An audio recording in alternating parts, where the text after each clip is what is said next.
যারা নারী মা বোনরা আছেন তাদের জন্য একটি অত্যন্ত ঐতিহাসিক দিন। চট্টগ্রামে প্রচুর পরিমাণে শিল্প কারখানা আছে এবং এইসব শিল্প কারখানায় আমাদের মা বোনরা কাজ করেন।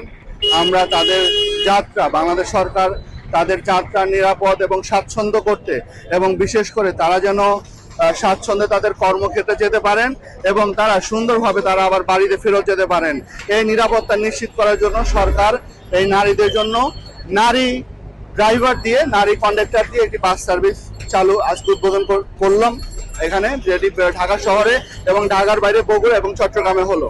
আপনারা জানেন যে আপনি যে প্রশ্নটি করেছেন পিঙ্ক কালার, এটি আমার মনে হয় যে আমাদের মা বোনদের তাদের এটি পছন্দের একটি কালার, এই জন্য এটি এইভাবে কালারকে নির্ধারণ করা হয়েছে। আসলে সব কালারই সবার, কোনো পার্টিকুলার কোনো কালার নেই, এটি তাদের পছন্দের একটি কালার, এরকম একটি ধারণা প্রচলিত আছে, সেই কারণে হয়তো এই ধরনের কালারটিকে চয়েস করা হয়েছে।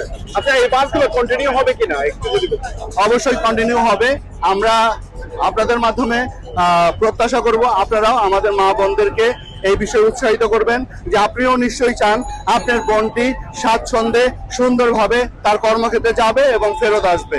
আমরা আপনাদের মাধ্যমে এবং আমরাও আমাদের যে সমস্ত শিল্প কারখানার মালিক যারা আছেন তাদেরকেও বলবো, তারাও যেন তাদের কর্মচারী যারা আছেন, যাদের সাথে যারা কাজ করেন, তারাও যেন বলেন যে আপনারা আপনাদের জন্য নারী বাস সরকার দিয়েছে, আপনারা স্বাচ্ছন্দ্যে নিরাপদে সেই বাসগুলো ব্যবহার করবেন।